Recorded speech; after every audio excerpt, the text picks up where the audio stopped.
Hey everyone, it's Adam from ATP Powerlifting, and today I had to make a video for a client and I figured why not, let's just kill two birds with one stone. We'll make it for YouTube and I'll send them the link. So a lot of you have been working out at home because of the current circumstances that we have, and you're limited to a certain amount of different variations of exercises and stuff because most people don't have a full-fledged gym at their house. So today I'm going to show you how you can make an exercise more posterior chain dominant or more quad dominant using the same exercise but adjusting shin position and stance width. Okay, so first we're going to start with a lunge. Most of these you're going to modify in the same way, but I'll show you a couple of different examples. So starting with a lunge, the more narrow of a stance we do, so if we're really close together, we're going to stay very upright and keep all the pressure on this front leg by keeping a narrow stance. What that's going to do is that's going to keep us from sitting back, and we're going to have to start having our shins come forward. The more the shin comes forward, the more stress we put on the quad itself. So a narrow stance, very forward shin position, and then back up, trying to stay upright with the shin coming forward. I like to tell people, try to let that shin or knee come forward as far as you can until the heel picks up. If the heel's starting to pick up, you're trying to get your shin too far forward. So as far forward as you can get with this shin, staying upright, and then pressing back up. So now if we modify that, if we do simply a larger, wider stance, so I go from about here doing my lunge to here doing my lunge, now we're not going to have as much forward shin travel, thus making this exercise more posterior chain dominant, which just means essentially in this exercise, your glutes and your hamstrings, it could be a little bit more low back, but since we're not loading our spine, it's not going to really work your low back. You wouldn't do that exercise for this.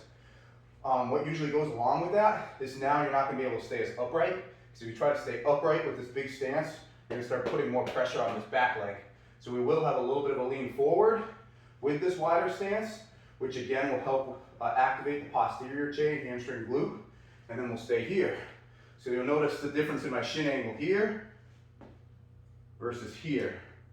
So let's go to the next one.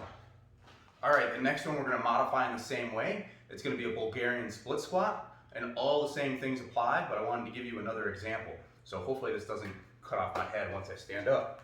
But we're going to start, if we do a narrow stance, I'm going to stay very upright. I'm going to let my shin come forward. You can see, well, you probably can't see, but I'm starting to get up on my toes a little bit, so that's a sign that my shin should come back just slightly. If you're doing this in an Olympic shoe, that will give you the ability to stay up on your heel a little better and go deeper into this position without your heel coming up. So that's an option you can do as well when you're trying to train your quads. But this being more quad dominant, shin's going to be really far forward. We're going to be upright. We're going to stay in this position. Okay, I'll do the other leg too in case you can't see it on that one. So more narrow stance, more upright, more forward knee travel.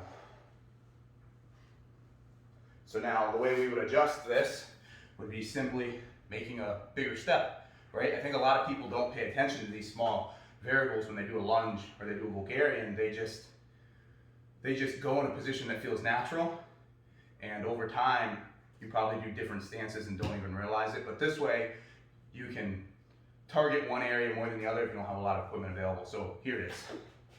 We are pretty much on this line. I'm going to take a bigger step forward. Again, because we're taking a bigger step, I'm not going to be able to stay as upright. I'm going to load the back leg. I need to load the front leg. I'm working the front leg, right?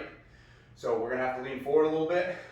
When I go down, you'll notice that my shin angle is almost vertical. It's not forward. That means I'm going to work more on my hamstring, more on my glute, and then we'll come back up. And we'll stay in this range. So that is how you adjust a few different leg exercises. You can apply this to a couple others as well, such as a step up. A step up is not as good of an example, but again, the more forward knee travel you have, I'm winded. The more forward knee travel you have, the more quad you're going to work, the more vertical shin angle, so straight up and down, not forward shin angle you have, the more you're going to work your posterior chain, your hamstrings, your glutes, and just make sure If you're working your quad, you're trying to stay more upright, keep the load over the front leg.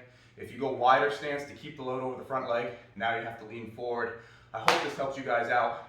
If it helped you out, please leave me a like, comment, and subscribe. That's all for me, guys. Peace. And they're complaining, I'll be training while you sitting there just waiting. I'm creating.